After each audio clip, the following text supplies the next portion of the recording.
Alamin naman natin ang magiging lagay ng panahon sa iba't ibang panig ng bansa ngayong araw ng Miyerkules, August 13. Panoorin po natin ang update mula naman sa Philippine Weather Bureau, Pag-asa. Magandang umaga, Pilipinas. Narito ang latest kay Typhoon Goryo. Patuloy pa nga itong lumakas at ngayon ay taglay na ang maximum sustained winds na umaabot sa 140 km per hour near the center at gusts pong umaabot sa 170 km per hour.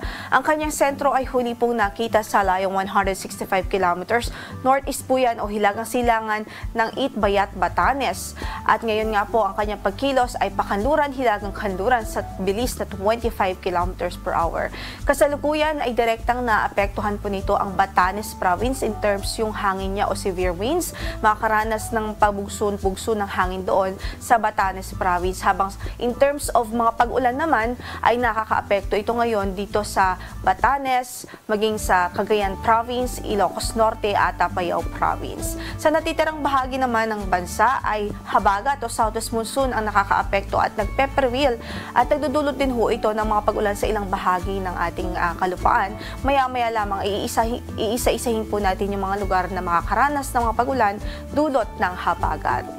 Sa latest na track na ipinalabas po natin ngayong 5 a.m. sa ating bulletin, makikita nga po natin in the next 12 hours, generally ay pahilagang kanluran pa rin ang kanyang magiging direksyon. So, inaasahan natin na magla-landfall po ito sa Taiwan o southern part ng Taiwan ngayong araw din. At nakikita nga po natin, based na rin po dito sa ating pinakita po na track, itong shaded areas kung saan makikita po natin hagip ng radius ng bagyo ang Batanes Province. Ibig sabihin, yung mga pagbugso ng hangin doon ay inaasahan dulot ni Typhoon Goryo. So kung mag-persist po yung kanyang projection, posible rin ho na this afternoon o mamayang gabi ay lumabas na rin ho ito ng ating area of responsibility. Gayunpaman, patuloy pa rin tayo magantabay sa magiging updates ng Pag-asa.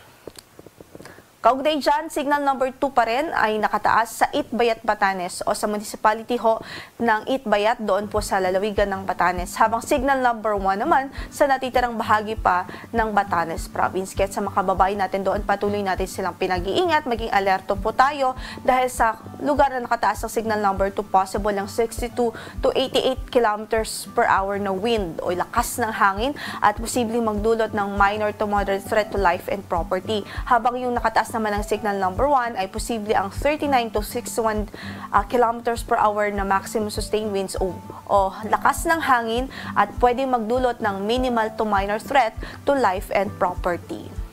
Samantala, dahil naman sa habagat, inaasahan din natin yung pagbugso ng hangin sa Babuyan Islands, northern portion ng mainland Cagayan, sa eastern portion ng Isabela at northern portion ng Ilocos Norte. Kaya pinag-iingat din natin ang ating mga kababayan doon dahil bagamat wala pong signal o tropical cyclone wind signal sa mga nabanggit nating lugar, ay posible pa rin silang karanas ng mga pabugso ng hangin dulot ng bagyong si Goryo. Ibig sabihin, dulot po ng southwest monsoon rather, yung na-enhance na habagat na-enhance po ni Typhoon Goryo.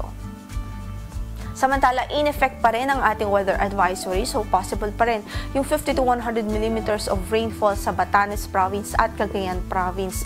Dahilan pa rin ito o direktang epekto pa rin ito ni Typhoon Goryo. Kaya pinag-iingat natin ang ating mga kababayan doon, maging alerto po at inaasahan nga natin ang halos widespread na pag-ulan dahil nga po sa epekto ng bagyo.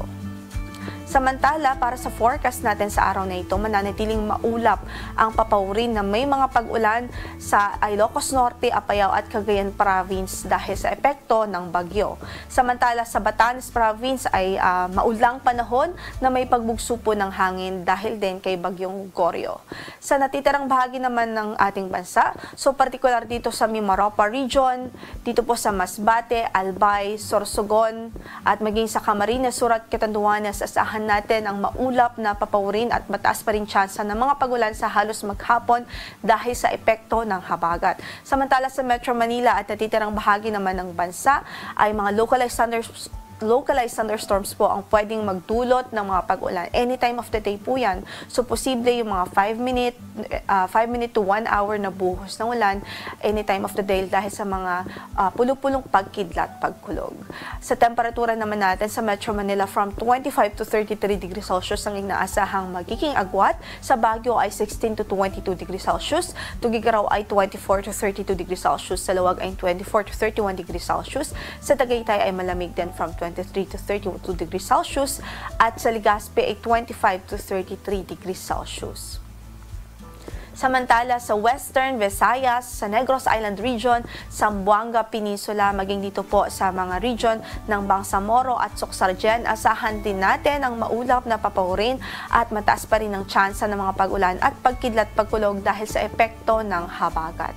Sa natitirang bahagi naman ng Visayas at Mindanao, posible rin ang mga localized thunderstorms. So, paring maging kampante saan man ang lakad natin for today, huwag kong kalimutang magdala ng mga pananggalang sa ulan. Sa Tacloban, 26 to 32 degrees Celsius ang inaasahang magiging agwat ng temperatura. Sa Cebu, 25 to 31 degrees Celsius. Gayon din sa Iloilo. Sa Puerto Princesa ay 25 to 31 degrees Celsius rin at sa Kalayaan Islands.